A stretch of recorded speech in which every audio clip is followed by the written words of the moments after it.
हम बात कर रहे हैं असम की राजनीति के बारे में। वर्तमान में जो असम के सीएम हैं हेमंत बिस्व शर्मा, जो कि पूर्व कांग्रेस में नेता थे, लेकिन कांग्रेस में उनकी जब बात नहीं बनी तो उन्होंने भारतीय जनता पार्टी का दामन थामते हुए वहाँ पे अपनी अहमियत कायम कर दी।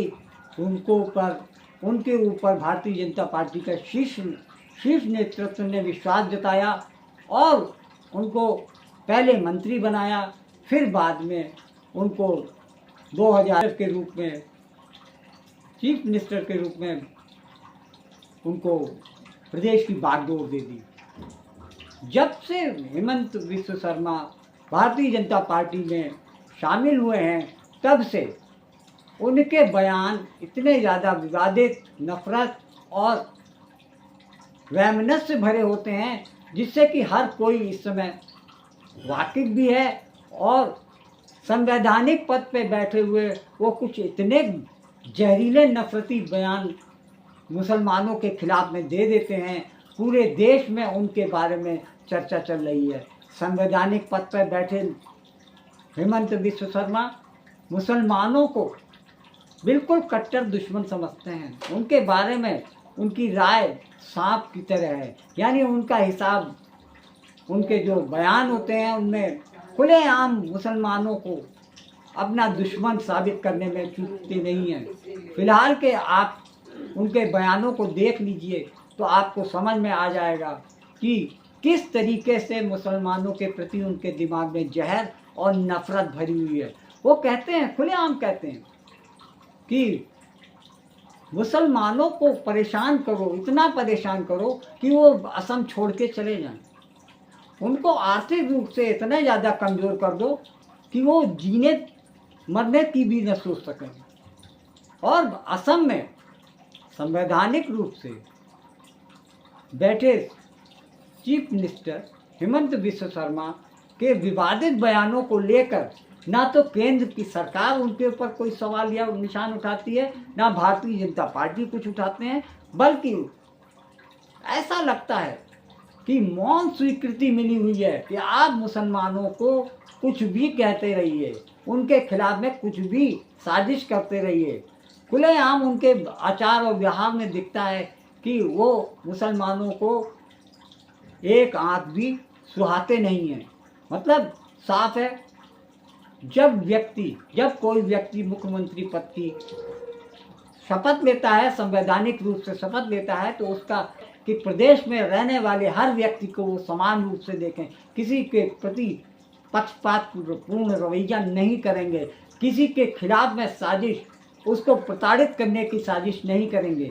लेकिन जब से भारतीय जनता पार्टी के नेता के रूप में असम में हेमंत बिस्व शर्मा ने गद्दी संभाली है, कमान संभाली है, तब से ही वो लगातार मुस्लिम समुदाय को टारगेट किए जा रहे हैं। उनके प्रति जहरीले नफरती भरे अंदाज दिए जाते हैं। खास तौर से उनकी शय पर असम की पुलिस मुसलमानों को टारगेट करके फर्जी मुकदमे करने में भी बाज नहीं आते हैं। अभी ताज़ा हाल के बयानों को आप देख सकते हैं, किस तरीके से मुसलमानों को टारगेट करते हैं और खुलेआम जनता को भड़काते हैं कि आप चुनाव होने वाले हैं, आप अधिक से अधिक मुसलमानों का वोट कटवाने में चुनाव आयोग की मदद करें।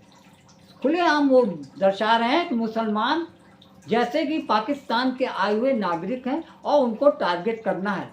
वो कहते हैं, यहाँ तक क्या बोल देते हैं कि किसी रिक्शा या ऑटो चलाने वाले का अगर 10 रुपया किराया बनता है तो उसको 8 रुपये पैसा दो। जब ये परेशान होंगे तभी तो असम छोड़ के जाएंगे। ये सब उनके ताज़ा बयानों में आता है। उस खुलेआम चेतावनी दे रहे हैं मुस्लिम समुदाय को कि आप यहाँ से जाएं। वहीं पे एक विपक्षी पार्टी बदरुद्दीन जो हैं वो साफ कह रहे हैं कि अब की बार भारतीय जनता पार्टी का बेड़ा गर्क होने वाला है, यहाँ नाव डूबने वाली है। जिस तरीके से भारतीय जनता पार्टी की सरकार और मुख्यमंत्री मुसलमानों के खिलाफ में नफरत और जहरीले बयान दे रहे हैं। अब प्रदेश की जनता जागरूक हो चुकी है। इस बार चुनाव में भारतीय जनता पार्टी का सुपड़ा साफ होने वाला। आपने देखा कि एडुकेटेड होने से और डेंजरस हो जाते हैं और डॉक्टर बनने से और ज्यादा डेंजरस हो जाता है। इसीलिए जो व्यक्ति का जो कलर है वो कलर कभी चेंज नहीं होता है। जो लोग वंदे मातरम नहीं गाते हैं वो लोग कभी भी भारतीय नहीं हो सकता है। अगर आप भारतीय नहीं हो सकता है कभी भी आप भारत माँ को माँ नहीं समझ सकते हैं। तो इसीलिए हमें निरंतर सतर्क रहना चाहिए। और ये जो बात हमें बताया गया था कि एडुकेशन होने से सब कुछ ठीक हो जाएगा, वो नहीं।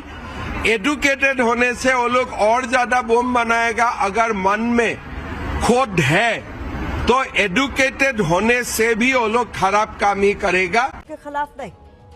और ये कोई पहली बार नहीं है जब हिमंता बिस्वा शर्मा का विवादित बयान राजनीतिक सुर्खियां बना। दरअसल हिमंता हिंदू मुसलमान की राजनीति करने के माहिर खिलाड़ी बन चुके हैं। तभी तो जहां ध्रुवीकरण की गुंजाइश होती है वहां हिमंता भी जरूर होते हैं। हिमंता के बयान। आज हम भारत की बात में आपको हिमंता के उस पॉलिटिकल चैप्टर को दिखाने जा रहे हैं जिसने उन्हें हिंदू हीरो और मुसलमानों की नजर में विलन बना। और मुगलों ने जितना कारनामा करके गया था हम लोग सब साफ करते करते चला जाऊंगा।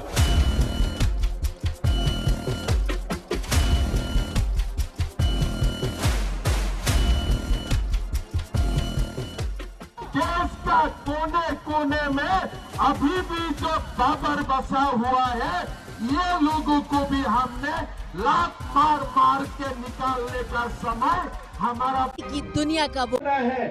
तो थोड़ा वल्लभ भाई पटेल जैसा कर लो, या तो नहीं तो जवाहरलाल नेहरू जैसा कर लो, वो भी चलेगा। गांधी जी जैसा होने से तो और अच्छा है। लेकिन आपका चेहरा सद्दाम हुसैन जैसा क्यों होते जा?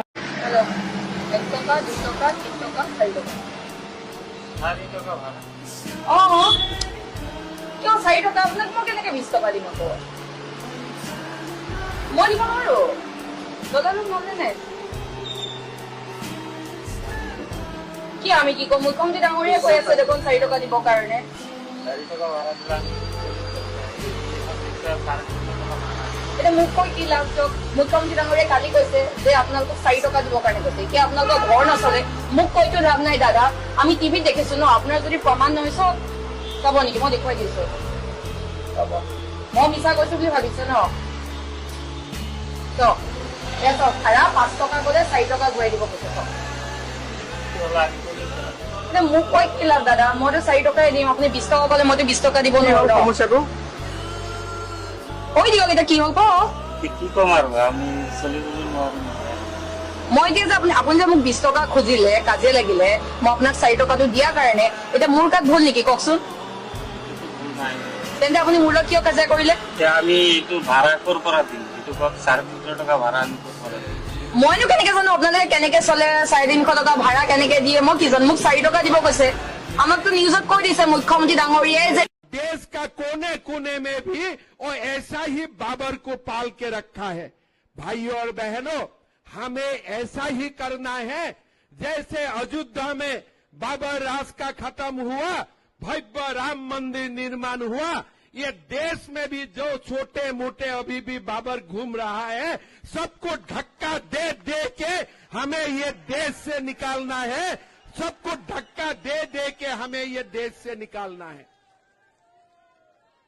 हमारे असम में आए थे राहुल गांधी, मुझको पूछते हैं कि आपने 700 मदरसा बंद कर दिया, आगे आपका क्या इरादा है?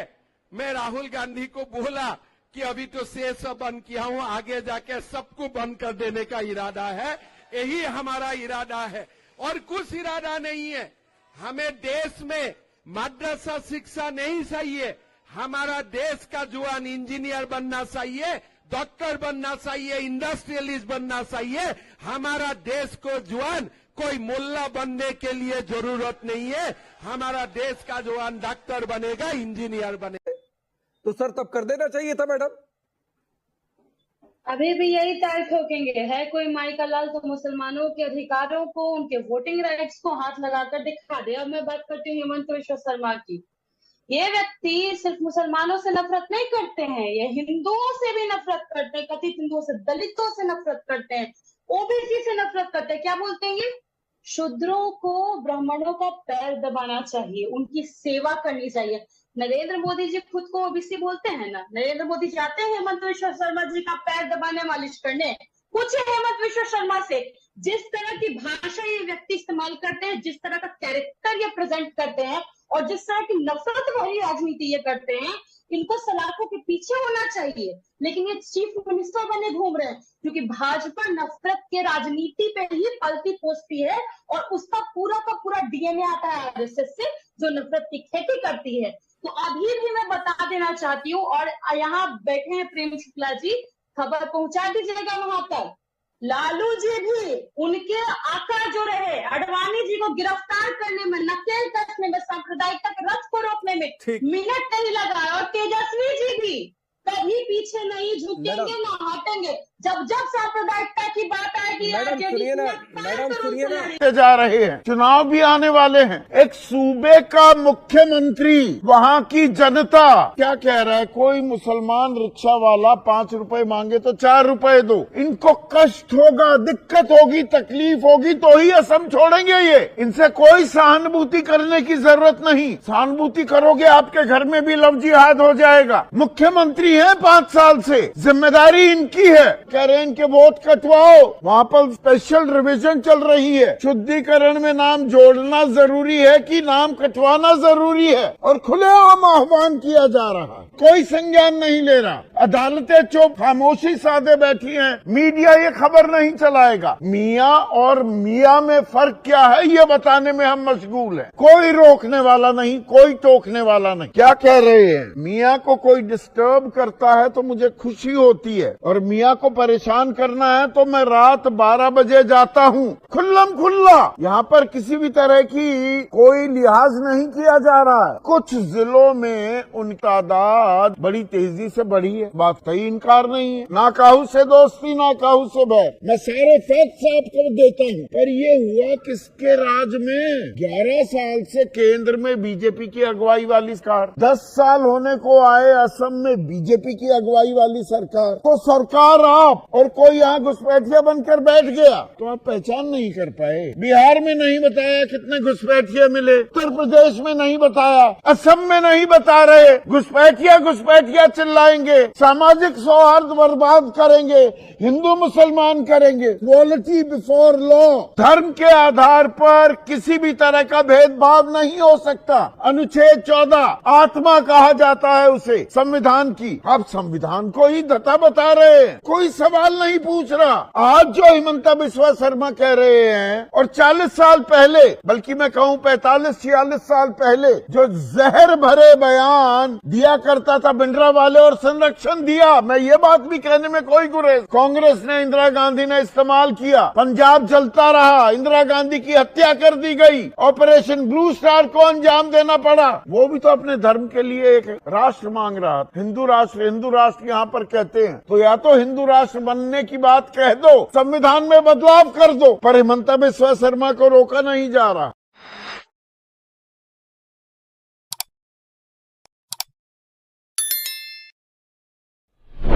भी अगर कुछ है उसका कानून यही है कि बुलडोजर लगा के तोड़ दो। हाँ, ये उच्छेद तो नहीं है ना। गैर कानूनी अगर किसी ने बनाया है उसका भी कानून है, कैसे सरकार को क्या प्रोसीजर करना चाहिए, पहले ये करना चाहिए, फिर उसके बाद ये करना चाहिए, फिर नोटिस देना चाहिए। ऐसा कुछ हुआ नहीं हुआ। ये तो ऐसा लग रहा है जैसे मदरसों के खिलाफ जिद है, मदरसे का नाम नहीं सुनना चाहते। गलत आदमी है, मैं बार बार कह रहा हूँ, आप लोग इसको दिखाइए, ईमानदारी की दिखाइए। ये बहुत ही शर्मनाक और घटिया बयान है ये वाला। एक इतने बड़े मुख्यमंत्री संविधान की शपथ लेकर जो कुर्सी पर बैठे इस तरह की बयानबाजी करना शोभा नहीं देता। क्या ये हेट स्पीच नहीं है? क्या कानूनी कार्रवाई उनके खिलाफ? हाँ, अरे एक देश में एक होड़ लगी है, कौन बड़ा हिंदू, वो हिंदू में बड़े बड़े सीएम घुस गए, जो ज्यादा मुसलमानों को गाली देगा वो बड़ा हिंदुइज्म का चैंपियन समझ में आ जाता है लोगों को। लेकिन इस तरह से आपको नफरत फैलाने की इजाजत किसने दिया? ये अपार्थाइड है। आप इस तरह की बकवासबाजी करते हो। सोचो अगर किसी मुसलमान ने इस तरह के अल्फाज इस्तेमाल कर लिया होता तो अब तक तो उसको नफरत फैलाने के लिए, हेट स्पीच देने के लिए एफआईआर करके जेल में डाल दिया गया होता। किस तरह आप बयान करोगे? कोई अगर 5 रुपया हो तो 4 रुपया दो। अरे मैं तो चाहूंगा कि मुसलमान भाई नहीं, देश के हर वासी अगर कोई बोलता है, कोई गरीब इंसान हिंदू मुस्लिम सिख से आपके ऑटो में बैठता है और अगर 10 रुपया होता है तो आप बोलो भाई 10 नहीं 9 रुपया मेरे को दे दे। हाँ? अरे इस तरह से प्यार मोहब्बत आप बांटो, नफरत क्यों बांट रहे हो? पूरे देश के अंदर क्यों फैला रहे हो? तो हम तो चाहेंगे कि इस तरह के बयान को रोका जाए। नरेंद्र मोदी क्यों खामोश बैठे हैं? हाँ? क्यों कोर्ट कोई संज्ञान नहीं लेती ऐसी बातों का? ये डायरेक्ट हेट स्पीच है, डायरेक्ट नफरत फैलाने वाला बयान है, ये डायरेक्ट कम्युनल डिसहार्मनी पैदा करने वाला बयान है। इस तरह के बयान पे कार्रवाई होनी चाहिए।